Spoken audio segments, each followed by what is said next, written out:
McDonald's Burger King war is like, I don't think it's an Indian thing, it's a global thing. For the longest time, people would walk into Burger King and they would say, "Mere ko aloo tikki de do." Because in their head, it's like Bisleri's water. Yeah. A burger's aloo tikki. You were the first person to join Burger King when they came to India. India is a very different playbook. If I'm building a QSR place, what are the top 3 things I need to keep in mind? Every second counts. You know, we always say, "wo dikta hai, wo bikta hai."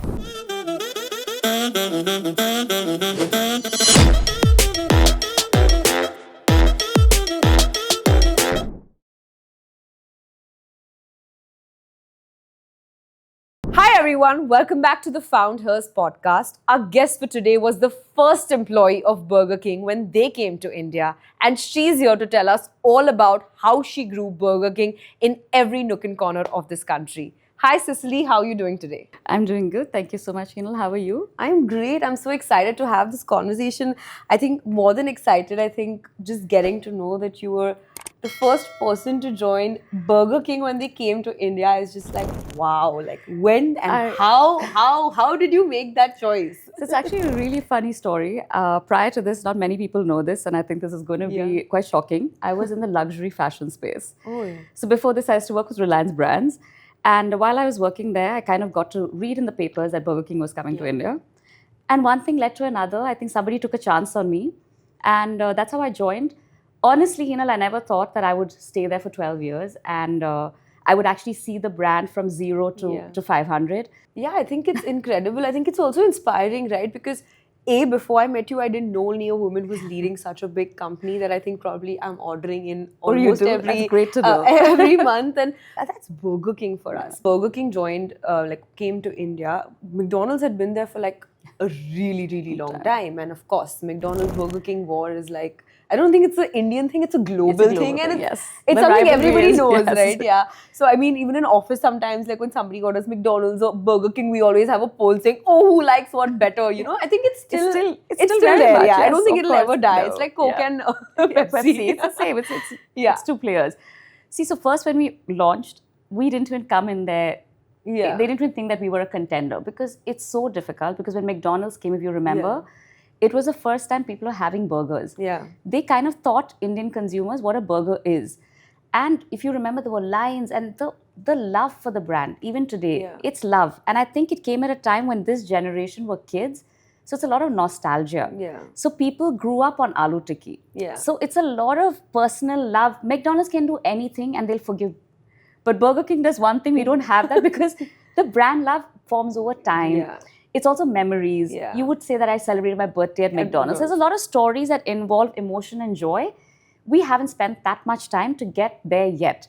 So when we came, we had to think, now, it's not something new, it's burgers. So we're a challenger brand to a very established player. Correct. And that's for any founder who's getting into something that they already have. What are you bringing to the table? Right. What is different? Why should Hinal now not eat at McDonald's and come to Burger King? Right. So one, of course, we had the Whopper. Because when signature, everyone knows the Burger King is Whopper. But you also know that India is mass and there is also a value play. Yeah. So what do you do in the value play? And it's a very funny story. For the longest time, people would walk into Burger King and they would say, "Mere ko aloo tikki de do." So, initially it used to boil my blood, and ours is called a crispy wedge. After a point, I said, it doesn't matter, right? They're standing in a Burger King, aloo tikki de do. Crispy veg ke naam pe de do. Because in their head, it's like Bisleri's water. Yeah. A burger's aloo tikki. So it's synonymous with a burger, which is great. They did that. What we had to do was change that, change a habit. You know how difficult it is to change a habit? So the first thing we did was we actually put most of our stores very close to McDonald's, hoping that it's easier. But it took a long time. People came for the Whopper, so a lot of well-traveled, people came. We saw a lot of hype, we saw a lot of love. I always talk about the Nike tick. It's a very interesting story. Whenever a brand launches, and I think anyone who's watching us as founders, you can go back and look. You always start on a high because you do promotions, there's a hype, you start. Your brand then suddenly always has a fall. Right. And then what you do is what builds your brand. Because then you know, okay, why will customers come back to me? Is it my product? Is it the value I offer? You don't stop building, but you just try to figure what is your strength and then how can you use that? From there, because it's repeatability. If you don't have consumers and frequency, you can't. I think that's where we still kept building. And then we figured out that value is important. to change habit, we need to give a trigger for people to come to us.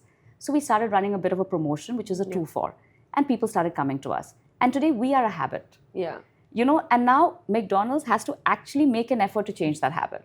So we have a barbell strategy where we have the people on the higher end who love the Whopper, etc. And then we have the value where we were able to finally move a lot of people. And also today, people who are eating vada pav is now coming and eating at Burger King. They grade up. It's a hygiene. Yeah. So I think that was what we did. And also because you mentioned Burger King ran a huge discounting strategy to, of course, tap into customers. Like you said, people who are purchasing their average vada pav are now obviously going for the crispy veg. So, this entire shift that you made, you also had to be accessible to people, right? Yeah. So, can you tell me a little bit more about the accessibility? Like how important it is when you're kind of scaling in this model of offline stores, fast food joints, especially back 2014 when you launched, right? So what was it that really took the customer to come to you? See, so the first thing is that it depends on what your brand is. If you're a challenger brand, you've got to do something to change a habit. Yeah. If you're a new space, white space, then you can own that and it's very different. So when we came, like I said, McDonald's is already established. We didn't want to actually play on discount. So our first was not discount. We said, पेट भरेगा नियत नहीं. So the idea of giving you 2 burgers was not at a discount. It's the fact that it's so good that you yourself will eat 2. It's not that 2 people share. And actually, if you watch people actually eating, consumers, they all order and one person eats 2. Yeah. So the whole campaign we ran was, my Hindi is really bad, but पेट भरेगा नियत नहीं. So it's based your cravability. The reason we did that is, you would remember, McDonald's has started something called the Happy Price, which is a 25 rupees. For the longest time, they had the puff, the aloo tikki, and all of that. So if we were to come there and say, now I'll give you what you've been taught is a vada pav, which is at this price, it's very difficult to get customers. So we said, okay, what do we do? Also, unfortunately, burgers looked as a snack. So if all of you also think about it, you will have a McDonald's, come back home and have dal chawal before you go to bed. It is not a meal. And but abroad, that's not the case. People have it as a meal. So now, do we take on this task of now telling consumers, nahi, Burger King is actually a meal? This is, you've got to understand at that time what you need to do. So now, if somebody is positioned that as a snack, over time, you can teach people. 2 things we did actually. We started selling meals. So we said, buy just not the burger, buy a fry and a drink. Because that'll at least fill you. So we actually adopted that as a strategy. And the second is, eat 2 so you don't have to still go back and eat. And our Whoppers also, if you see, it's a very heavy, large burger. So the whole idea is today, I think we've sufficiently done a little bit in changing the snack idea that it's a proper meal and you could actually have it as a full meal for dinner. So those are the 2 things we did. It was more about value proposing. I wouldn't say discount. What we gave people were value so that you come to break a habit. Yeah, no, I like the concept of the ad. Like, you're still going to be hungry, so just take 2 and enjoy it. So I think value really works for Indian consumers because I think what we all want in life is just to get the worth of the money we're spending and not just something which is like, okay, I'm paying something and I'm like, oh my God, that's just a small burger. That's just a little bit of fry. But you saw Burger King as day zero. Like you said, you saw it from literally, I would say, as good as a startup, building out, even though it had a great name abroad. So how was it? How was day one for you? Can you explain your first few years of working and building Burger King? As much as Burger King is a global brand and there's a global playbook. So for any global brand, there is certain frameworks. But India is a very different playbook. So when you come to India, it's not that you can just copy and cookie cutter, the same story. The first thing I think that was shocking for Burger King is that we need 2 kitchens. Because nowhere in the world, they actually have 2 kitchens. But in India, you have to have the sanctity of veg and non-veg. So when we told them, they said, what do you mean? We said, there has to be separate kitchen, separate fryer, separate utensils, separate people. So then they said, okay, we don't know how to do this. So we actually went, and that was one of my first 2 years, we were just writing the operations manual. Because we had to rewrite everything that Burger King had done to kind of suit the 2 kitchens. Also, you have to sanitize your hands before you go, even if you have to interchange. You need, even in the freezer chiller, 2 separate places. Because that's how much, and when you train our staff, it's much easier because they're all also are vegetarian. So you don't have much difficulty in telling people don't cross-contaminate. But for foreigners, it was a completely different ballgame. Number 2 is the product itself. They have, a protein that we don't sell in India. And most of their burgers are that protein. So we said, we can't do that Whopper. we'll have to now make a vegetarian Whopper. They were like, no, this is not going to happen because they don't have a fried Whopper. But then when they came to India, we actually took them around. They understood that culturally, it's very different. So we actually had to design the entire menu. Wow. But keeping the framework. So the Whopper is there, but the build is different. Yes. I don't know if you know the Chicken Royale is like a longer burger, which Burger King has. So we have that. Today, if you look at the menu, it's a lot more evolved. The brand got to be known. Then you understand the Indian people. So now we've kind of have wraps, rice. It's a lot more glocalized, I would say. It's global plus local. Yeah, that's a nice take to it. So you mentioned about like Indian consumers. I truly agree. Like no international brand can just copy paste a strategy because Indians are very different. And especially when you come to Indian food, you're getting like really, really personal with an Indian. So when you were navigating and trying to understand like how was it for you to take all this to, you know, the company which is working out of US and making them understand like palates and tastes of spices, like as little as we need spicy food. So, you know, they're very, very, something that they hold very close to their heart is the Whopper build. So if you go anywhere in the world, the Whopper is built the same way. So you've got the patty, the lettuce, the tomatoes, and you've got ketchup, and you've got mayo. But my funny experience to your point is we launched the Whopper with the actual build. And, you know, when we launched it, of course, the fans who knew Whoppers came in. They all stood in line. We actually had a pre-booking for Whoppers. We had a line of 1 kilometer on our first day in Select City. Can never forget. I think we served our last customer at 3 a.m. We were completely jam-packed. And everyone had it. Some of them, of course, didn't like the fact that there was no, you know, the protein that they were looking for. But the new adapters who didn't know what the Whopper was, their biggest complaint when I read social media was that how can you put ketchup in my burger without asking me? So I was like, but that's the build. But in India, ketchup is a condiment. It's not a sauce. So they were so upset. We actually changed the build. So we had to go back with all of these insights. And I think slowly over time. So the first year we sold the actual Whopper. Second year we kept the premises, but we kind of changed the flavors to more spicy Indian.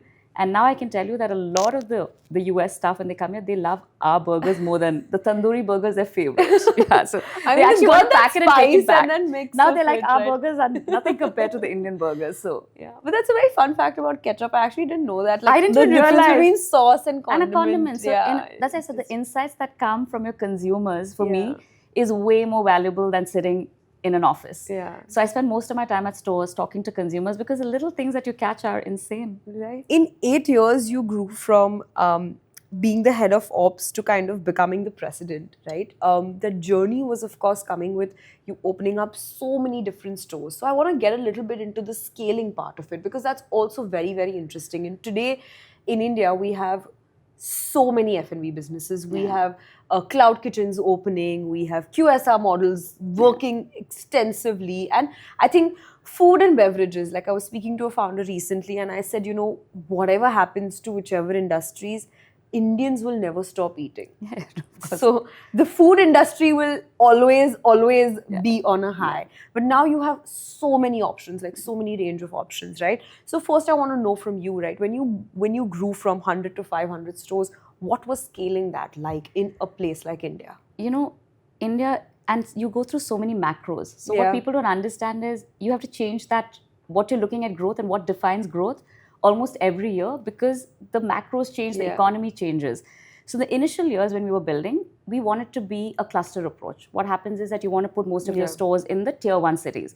Those are easy, Mumbai, India, Delhi. And you go to the big malls, you go to high street, etc. That was, honestly, if you ask me, that growth wasn't that tough to find spaces. The problems happened when you had to expand into tier 2, tier 3. Right. And I have a very interesting story because I was moved there as the operations head for Delhi. And by now you'd have realized that my Hindi isn't that good. I'm Chennai Express. I call myself that. So I was in Delhi handling landlords in Delhi with the little bit of Hindi that I knew. And Punjab was also in my territory. And we had just launched in Punjab and we opened about 2 stores. And we were actually doing worse than what we were doing in the other cities. So we thought maybe it's too early. The brand has not gotten enough credibility. Maybe we shouldn't have opened Punjab. We should stick to the metros. And one day, I was with my store team. We were walking the street in Punjab. And I was like, listen, McDonald's does so well. Why are we not doing well? So we went and visited every McDonald's.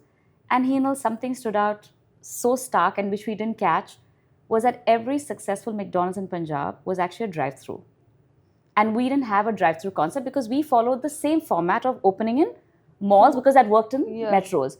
So the reason I'm saying India is so different is what works in a metro may not be what works in Yeah. a Punjab, may not be what works in a Rajasthan. So even when you go, it's very important to study that. So today, Punjab is actually our most successful market. And Nice. every store we open is actually a drive-through. Drive-through. Because that's Okay. a culture in Punjab. But I try to open a drive-through in Bangalore, it won't work. So you've got to adapt what works. Now, Yeah. when you come to Hyderabad or Bangalore, it's all double income, no kids. Yeah. A lot of people are IT, more delivery-centric. Then you need to have a smaller format.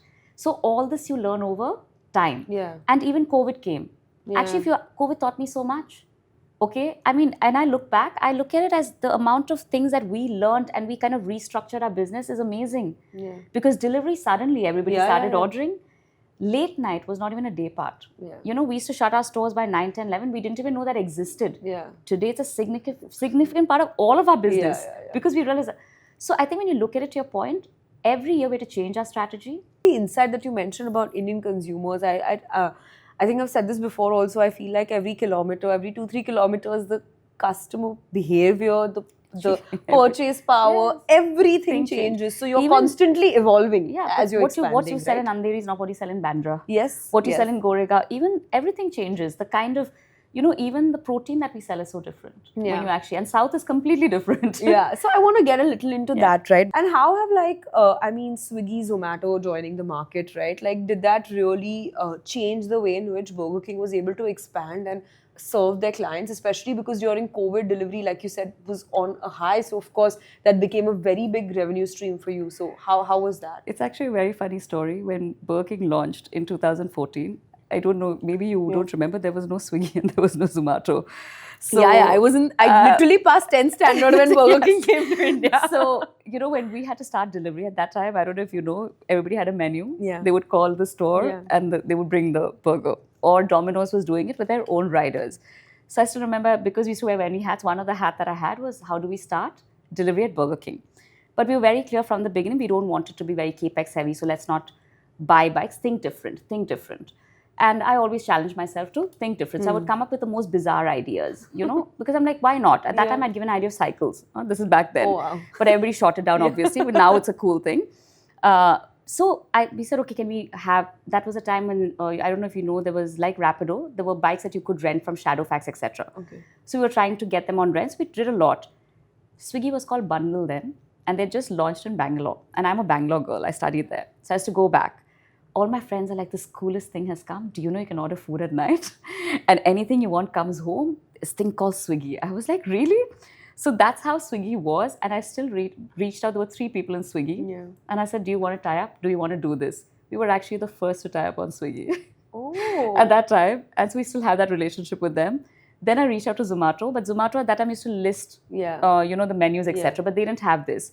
So I still remember convincing them. They were like, we'll keep a phone. I said, no, there's no phone. We need to figure out a way tech.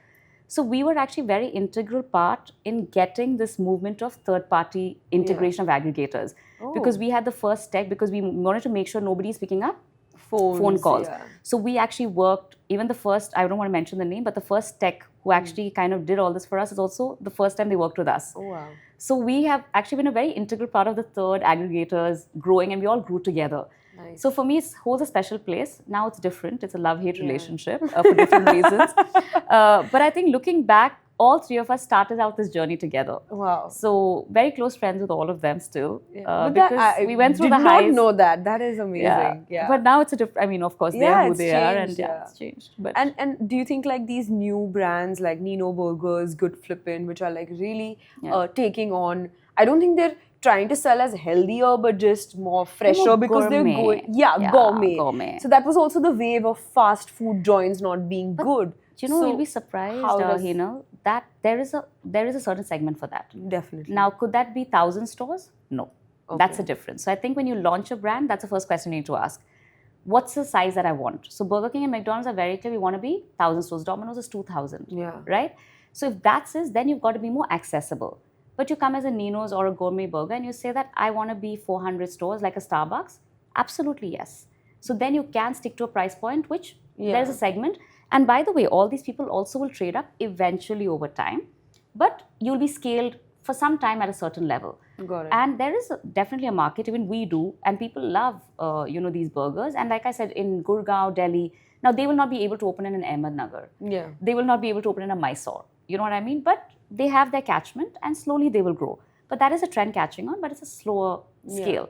But you never saw that like affect the sales of Burger King or eat into your market share? Absolutely not. See, I think there's enough for everybody, like you said. There's enough. Okay. Initially when we used to build, we used to always think that if, say, McDonald's is doing X, if we open, it'll become 50-50. We both thrive. Because actually it becomes a hub and more people come. So I said, so it actually became the next net, let's all go together. So today in Punjab, we all actually open together because it becomes a place. Yeah. And so imagine that they were doing X, now they're doing more, and we are also doing the same as them. That's the amount of people. It's just you're giving variety. Yeah. So I really don't think India is capped anywhere. It's just slowly the movement. Today, people are still cooking. There's going to be a time when none of you will be cooking. You're going to be ordering out every meal. Oh, sure. Mom from there is saying she doesn't cook already. So there you go. I recently got married, and the only discussion was, how are you going to Congratulations. survive? Thank you. How are you going to survive? Swiggy and you don't know how Zomato. to cook, and You should have said Swiggy, Zomato, and Burger King. My dad is just like, apps are there for them. They will figure their life out from there. Is that what you do every day? Yeah. No. Or is it Instamart? Say it. Right now, it's my mother-in-law. That's good enough. But That's enough. That's good enough, and then slowly will evolve. Yeah. But mom, She's looking. She's learned to cook. We're talking a little about delivery because that, of course, changed the game. Like you said, when you're dealing with volumes of orders, you're also kind of dealing with that many customers calling, contacting, managing everyone's requests. So you have customization, personalization. So tech definitely plays a role, and I'm sure Swiggy, Zomato played that role. But after the launch of Swiggy, Zomato, can you help me understand that?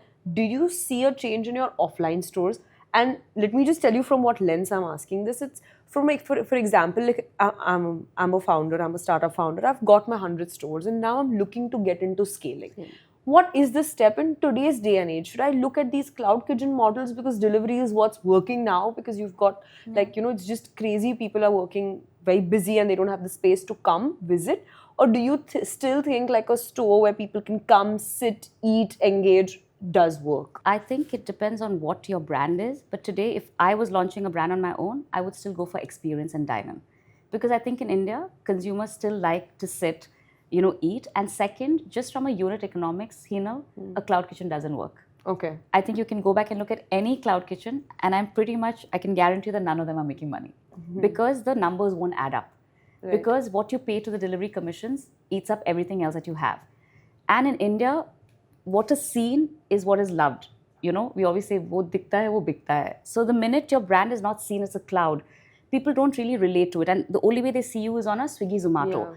Then everything that they say you have to do. So you're not able to create your brand or the experience or anything that you have.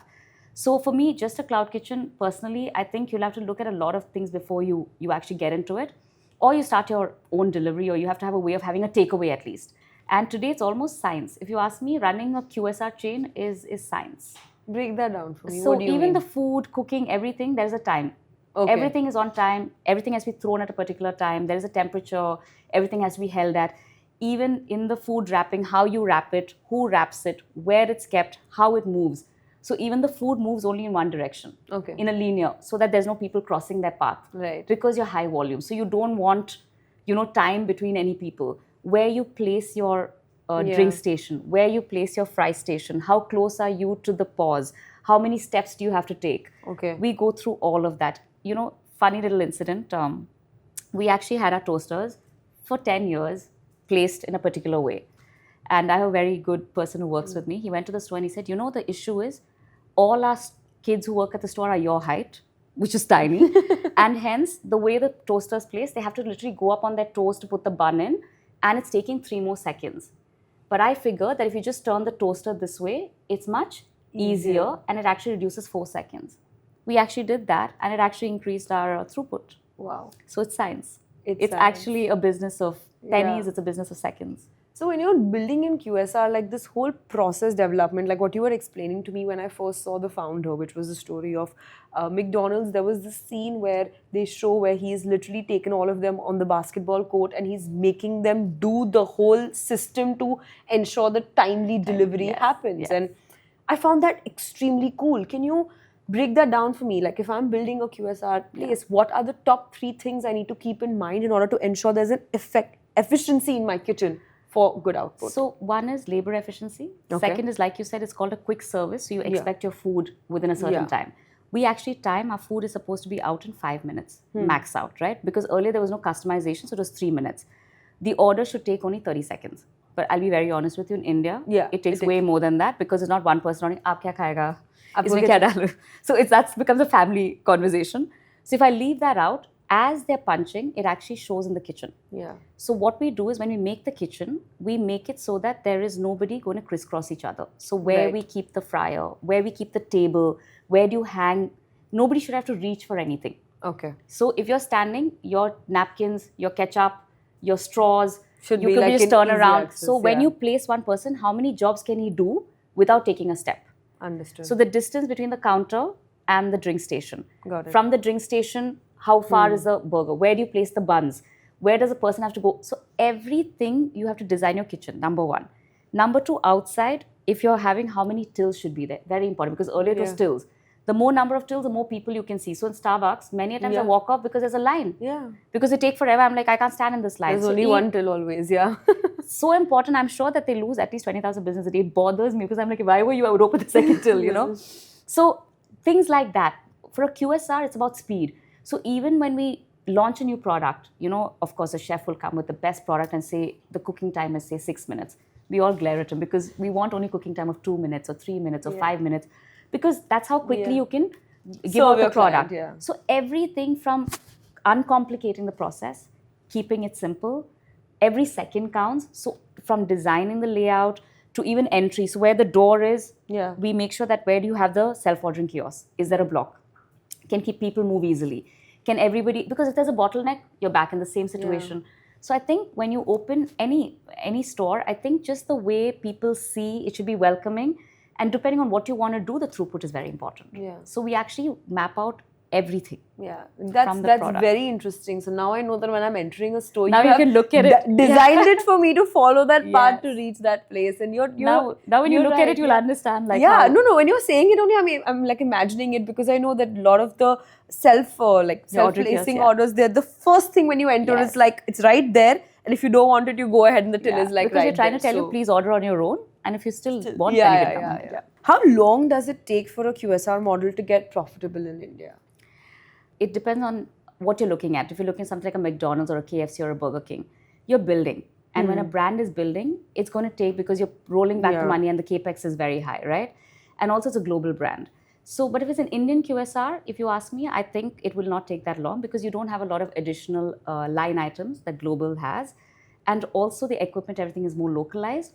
So I think the payback on every store should be anything between 2 years. So depending on how many number of stores, you should be able to break even, is what I think. I won't talk about global, because it's a very different thing. No, fair enough. Just Indian concept, I mean, I know a lot of players. 2 years, I think you should have a payback for a particular store. Right. So then if you have 5 stores, you could do that. You've really studied Indian consumers. So let's talk a little bit about where the future lies with QSR, with these fast food chains, and with food and beverages. We've seen, like we discussed, like health come in, gourmet come in, right? Burger King didn't adapt into gourmet, but and it's sticking to its roots. And you are still seeing other brands come in, competition come in. We know there's consumption space, everything. But if I were just to ask you the trend for the next 2 years in the food industry that you think would really work with Indian consumers, what would it be? See, as a trend, I think in India, everything keeps changing. Just in terms of burgers, if you ask me, I think when you are something like a McDonald's or a mass player, you need to have the barbell. So we do have the gourmet, where we do the limited times. We have the Korean kimchi burger or the Whopper, etc. To your point, I think over 2 years, what happens usually is that, and we've seen this before, a lot of new adapters come who never had a burger. So they start with your value proposition. People who are eating this move up the ladder. So there is a whole shift that is happening. So everybody has enough time play. And I always look back, for me, I think in QSR food, we will go through what the cafe space went. So if you look back, if you remember, there's only a cafe coffee day. And if you remember, there was, I think, 1,600 cafe coffee days at one point. They taught India what a coffee was. I don't think any of us went anywhere else, which is coffee. And then what happened? Starbucks came. And Starbucks came at a price point which is 3 times of cafe coffee day. But there was enough people to consume that. And after Starbucks, there's a blue tokai. And today, if you see, the cafe culture has become premium. Yeah. I think QSR is there. So now it's going through where people are eating their burgers, but there's many people are going to shift to your gourmet, premium, and that space is opening up, which is why the new players, and that'll happen to any cuisine, and I think that's where it is. So, okay. And if you were to say like one particular star dish of Burger King that's always going to be there on the menu. The Whopper. Always the Whopper. Veg or non-veg? That depends on your thing, but for me, it's always going to be the chicken Whopper. Fair enough. But you should try limited time offers. They always do a good job. Yeah. No, I think that also works, right? Because it's what's in trend. When we had Marvel come in, that was all about Marvel, then anime. It's also like, topical. Yeah. So many years of building Burger King. Why did you decide to shift? So the shift was actually very organic because it's Everstone was leading Burger King. So when Everstone was looking to move out, the person, Samir, who runs it, came up to me and said, do you want to have the chance of doing another Burger King? You know, we have the chance of bringing something new and building something together. And I was like, absolutely, yes. Okay. It does take a lot of guts, I think, because you're comfortable, you build something. But I always believe you should leave on a high and moving on to doing something bigger. So I'm very excited, and hopefully next time we chat will be about something else that we built. Yeah, I'm very excited about that. Like bringing global brands to India. We're on the Found Hers podcast. We believe that every woman is finding something. Yeah. So Cicily, tell me, what is it that you're finding? Oh my God, that's a very deep question.